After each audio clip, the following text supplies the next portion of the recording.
estou aqui pela segunda vez. Eu acho que faz mais ou menos uns 6 anos que eu estive aqui fazendo uma palestra muito rápida também sobre esse mesmo assunto, que é a questão da telefonia aqui que não funciona, a Vivo especificamente.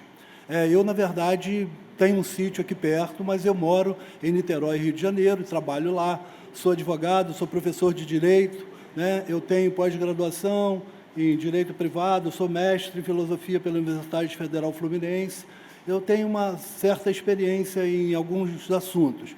E o que acontece?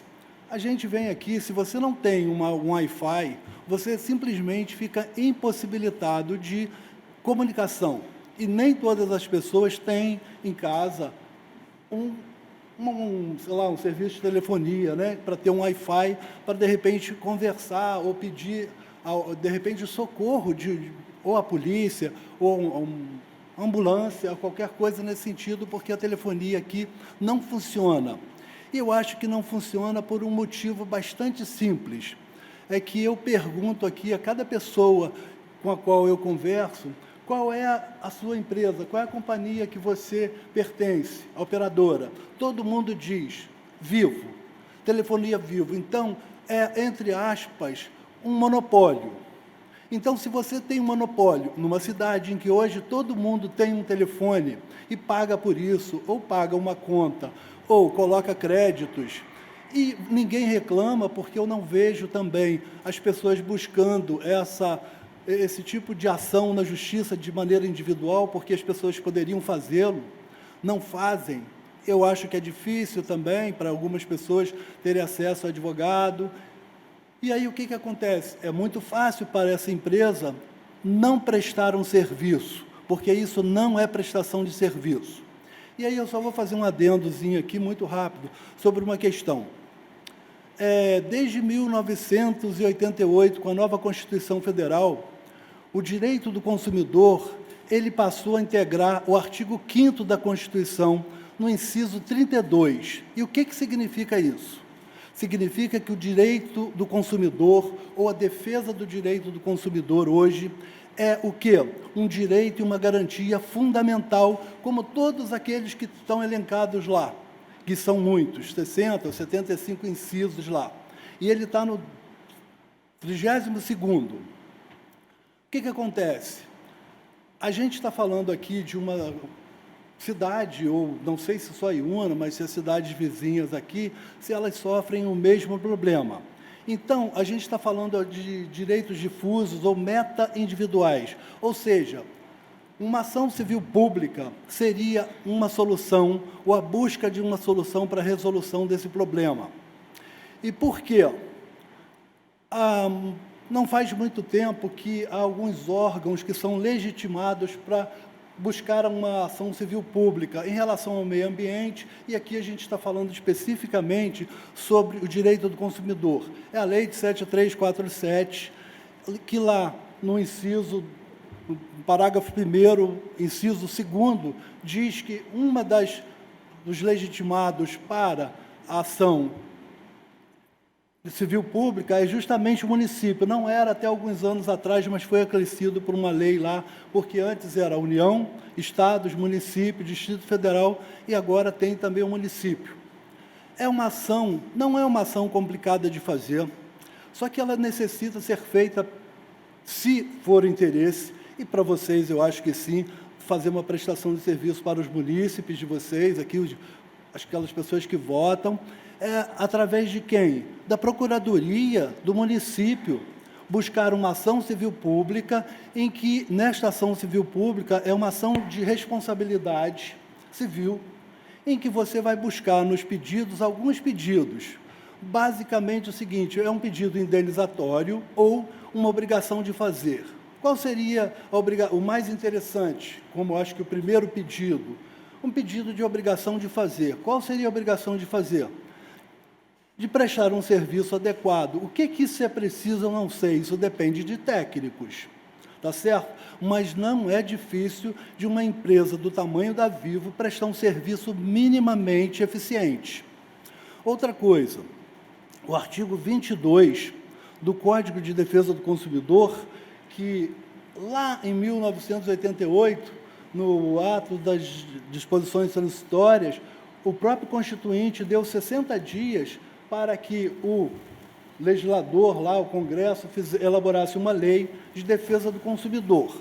Claro que as leis não são tão rápidas assim, mas em 1990 foi editada a Lei de Defesa do Consumidor.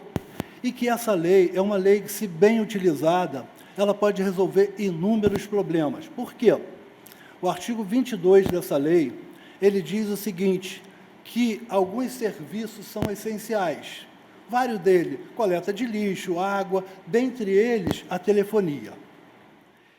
E diz mais ainda no final do parágrafo seguinte do artigo que os serviços essenciais precisam ser prestados de maneira contínua e ininterrupta. Ou seja, a gente tem, de um lado, a prestação de um serviço que não é feito, a interrupção por dias seguidos. Meu amigo Saloto estava dizendo aqui que, eu acho que de dezembro para cá já foram 15 ou 20 dias sem realmente a prestação desse serviço, porque simplesmente não funciona. Quer dizer, quando eu preciso lá no sítio, eu tenho uma internet. Eu venho aqui em Una, às vezes à noite, eu preciso falar com alguém, não consigo. O que eu faço? Se eu tenho algum amigo que ainda está acordado, que eu costumo dormir tarde, eu passo e peço. Ou então você fica incomunicável. Tá certo? E a saída é essa.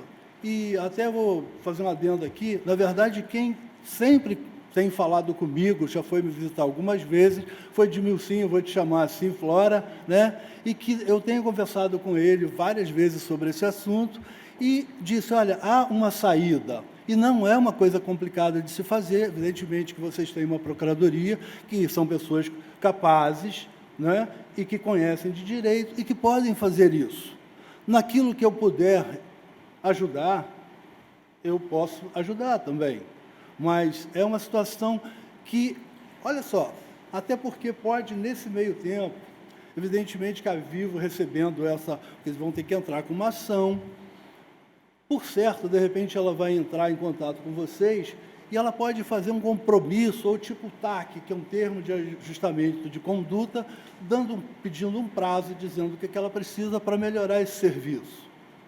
Né? Então, quer dizer, se vocês firmarem esse compromisso depois de firmado e dado prazo, evidente que você não vai querer que eles resolvam isso em 30 dias, mas eles dando um prazo que vocês achem razoável, o que se pode fazer? Olha, uma vez não cumprido, isso serve como título executivo extrajudicial, ou seja, pode ser executado.